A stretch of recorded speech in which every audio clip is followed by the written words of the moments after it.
Welcome to grade 9 biology unit 4 part 14. So arrantana boqonnaa afuraffaa partii 14ffaa jalqabna. Bakka wanni irraa jalqabnu immoo 4.9 fertilization and pregnancy irraa jalqabna. So before we proceed to our today's lesson, don't forget to subscribe, like, share this video, okay? Okay, let us proceed our today's lesson, okay? Mating and fertilization. What is mating? So, sexual arousal in the male results in an erection, okay? Sexual arousal in the male results in an erection. Ka'insi qaama saalaa dhiiraa keessatti taasifamu akka qaamni dhiiraa erect ta'u kan immoo ka'uuf fayyada jechuudha.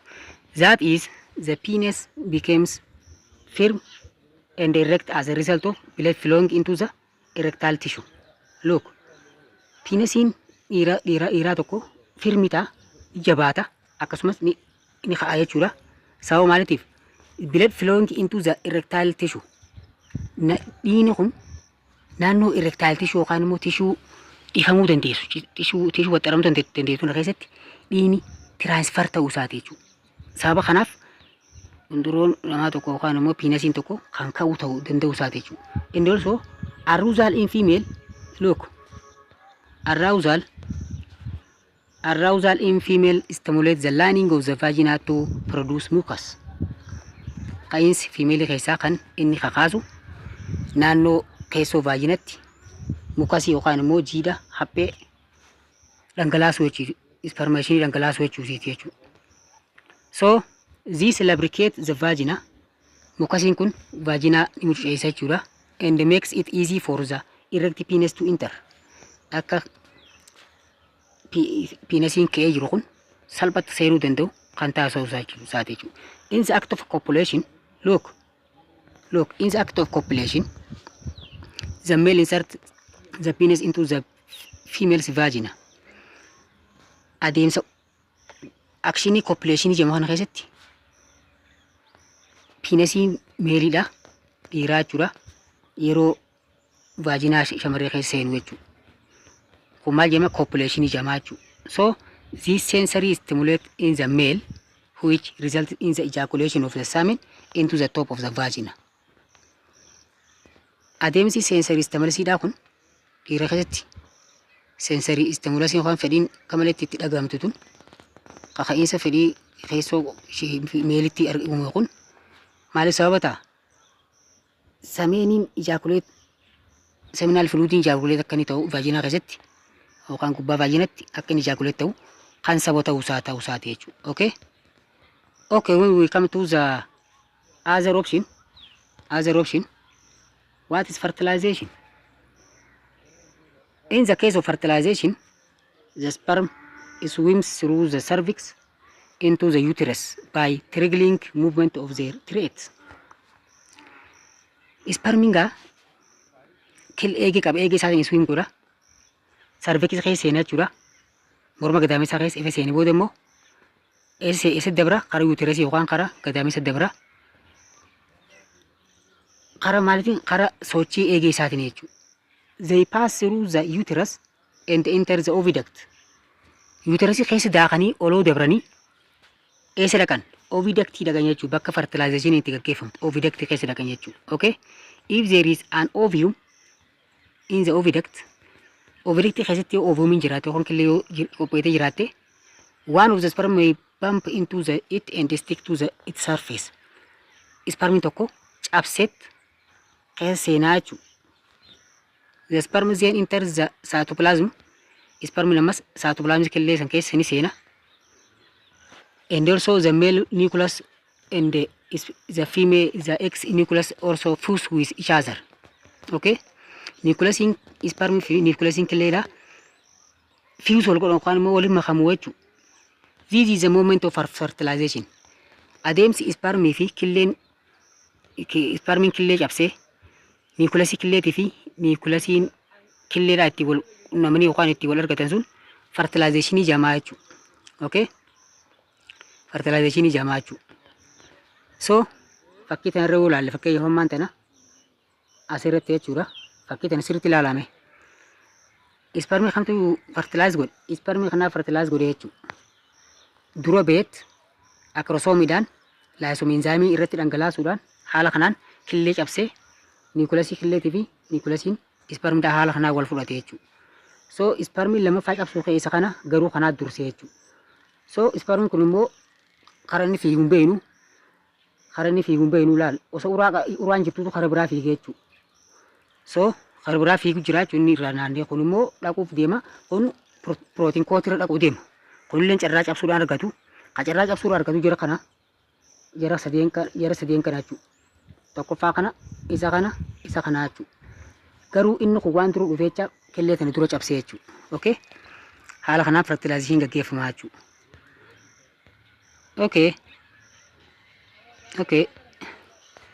The released egg is thought to survive for about 24 hours.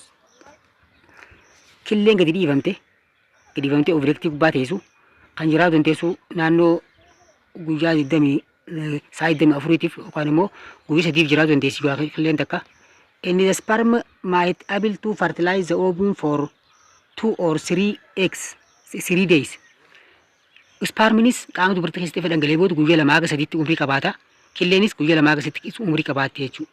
Yoo guyyaa kana keessa wal argatan fertilization gaggeeffamuusi waan hin oolamne jechuudha. Okay? So there is only a short period of about 4 days each month, then fertilization might occur. Gabaabumatti gaa walii galatti guyyaa afuran baatii keessaa dhufu baatii irraa guyyaa afuran argamu guyyaa fertilization gaggeeffamuu dandeessu jechuudha. Maaliif ispermiin guyyaa 3 qaba. Ammas akkasumas killeen guyyaa 3 qabdi yeroo umrii isiidha. So akka walii galatti tilmaamatti guyyaa 4 baatii irraa killeen cabuu danda'u jechuudha. Okay? If this fertile period can be estimated accurately,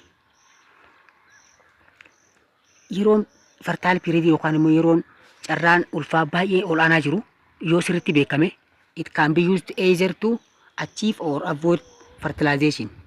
Sirriitti yoo guyyaan fertile period kun shamarree takkaan ka beekame yoo taate carraan yoo ilmoo barbaadde ilmoo argachuudha akkasumas yoo ilmoo barbaanne carraan fertilization yookaan immoo ulfa ittisuudha guddaa ta'a jechuudha. Okay, when we come to another topic, subtopic, twins, multiple births. Twins jechuun lakkuu jechuudha.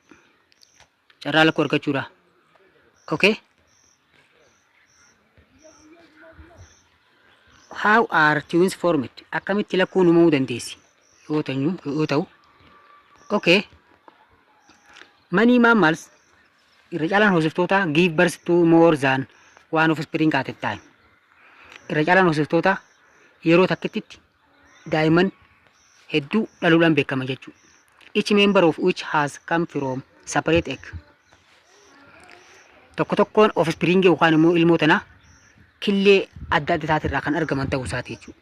There are some mammals. Mammalsiin hagi tokko immoo however that have only one offspring at a time. Yeroo takkatti ilmoota qofa kan dhalantu jira jechuudha. Hagi tokko mammalsi yookaan hoosiftoonni hagi tokko jechuudha. Although occasionally they may have more than one. Osoo ilmoo takkaa ol dhaluu dandeenye yookaan carraa ilmoo takkaa ol dhaluu osoo qabaatanii garuu ilmoo takka qofa yeroo godhatantu jira jechuudha. Okay? So in the case of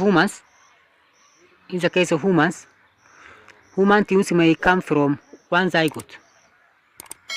In this case, identical or monozygotic twins, or two zygote, non-identical or dizygotic or fraternal twins jennee yaamna jechuudha. Kara lakkuu namootaa keessatti yoo dhufnu, lakkuun namootaa kara lamaan argamti.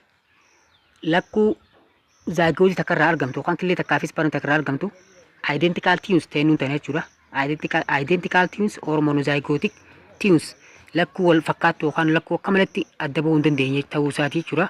Akkasumas kan carraan argatu namni two zygote erga two zygote yookaan immoo non identical lakkuu waliin fakkaanne non identical ta'u waliin fakkaan dizygotic zygote lamee jechuudha. Akkasumas fraternal twins jennee yaamna jechuudha. Lakkuun bifa kanarraa argamtu waliin fakkaattu dhiiraa fi dhalaalee ta'uu dandeessa jechuudha. Lakkuun isii identical ta'e irraa argamtu immoo yoo feete yoo taate dhalaa taati. Hundi dhalaa taati yookaan hundi dhiira ta'uu dandeenya qabdi jechuudha. Akkasumas wal fakkaatti jechuudha. Waa hundaanuu resemble akka malee wal fakkaatti jechuudha. Okay? Fraternal twins do not resemble each other any more than other children born separately in the same family. Kana jechuudha. Fraternal twins yookaan immoo lakkuu wal fakkaanne tun waliin fakkaatan jechuudha. Lakkuu haatanii dhalatanii malee waliin fakkaatan akka shamarran daa'imman adda baanii dhalatanitti akka daa'imman adda baanii dhalatanii kan faamilii takkaa yookaan haadha abbaa tokko irraa dhalatanitti bifa san fakkaatan jechuudha. Tokko gabaabaa, tokko dheeraa, tokko diimaa, tokko gurraacha, tokko dhalaa, tokko dhiira ta'uu danda'a jechuudha. Lakkuu waliin fakkaanne tun bifa kanaan argamuu dandeessa jechuudha. But identical twins lakkuu wal fakkaatu. Lakkuu wal fakkaatu ispaarmii takkaa fi killee takka irraa cabte jechuudha. Tun are of course strictly alike and always of the same sex. Look, akka malee wal fakkaatan akkasumas saalti isaanii takkaa jechuudha. Yoo dhiira ta'an dhalaa ta'anii jechuudha. Okay? Okay, triplets, quadruplets and quintuplets may include a pair of identical twins. Kanneen akka lakkuu sadii, lakkuu afurii fi shanaffaa akkasumas kanaa olii jechuudha. Maal hammatan a pair of identical twins hammatanii jechuudha. Okay? Okay? And also when we come to